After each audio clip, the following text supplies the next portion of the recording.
Tollywood senior hero Padma Vibhushan megastar Chiranjeevi గారు నటిస్తున్న తాజా చిత్రం విశ్వంబర.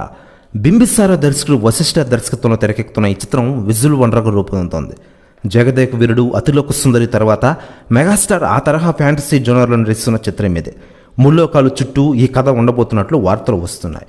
అయితే ఈ చిత్రంలో వీరుడిగా నటించే చిరంజీవి గారు ఏ లక్ష్యం కోసం పోరాడబోతున్నారు, ఈ చిత్ర కథలోని కీలక అంశం ఏంటి అనేది ఇప్పటికే సస్పెన్స్. ఈ చిత్రంలో చిరంజీవి గారి సరసన త్రిష హీరోయిన్గా ఎంపికైంది. ఇప్పటికే విశ్వంబర షూటింగ్ శరవేగంగా జరుగుతోంది.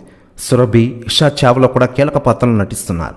తాజా సమాచారం మేరకు ఈ చిత్రం విజువల్స్, యాక్షన్ సీన్స్ ఎంత గ్రాండ్గా ఉంటాయో సెంటిమెంటల్ సీన్స్ కూడా అదే స్థాయిలో ఉండబోతున్నట్లు తెలుస్తోంది.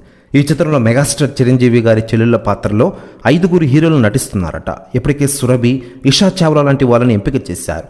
మరికొంతమంది హీరోయిల్ని ఎంపిక చేయాల్సి ఉంది. ఇక ఇదిలా ఉండగా వరుస మూవీస్తో ఫుల్ బిజీగా ఉన్న మెగాస్టార్ చిరంజీవి గారితో ఒక మూవీని డైరెక్ట్ చేయాలని టాలీవుడ్ ఇండస్ట్రీలోని టాప్ డైరెక్టర్లు అనుకుంటూ ఉన్నారు. తాజాగా రైటర్ విజేంద్ర ప్రసాద్ గారు స్పందించారట.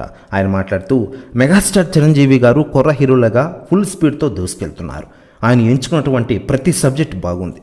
ఇక నేను నా జీవితంలో నా చివరి సినిమా చిరంజీవి గారితో తీస్తా, 300 కోట్ల బడ్జెట్ అది అంటారట విజేంద్ర ప్రసాద్ గారు. ప్రెస్ న్యూస్ కూడా తెగ వైరల్ అవుతోంది.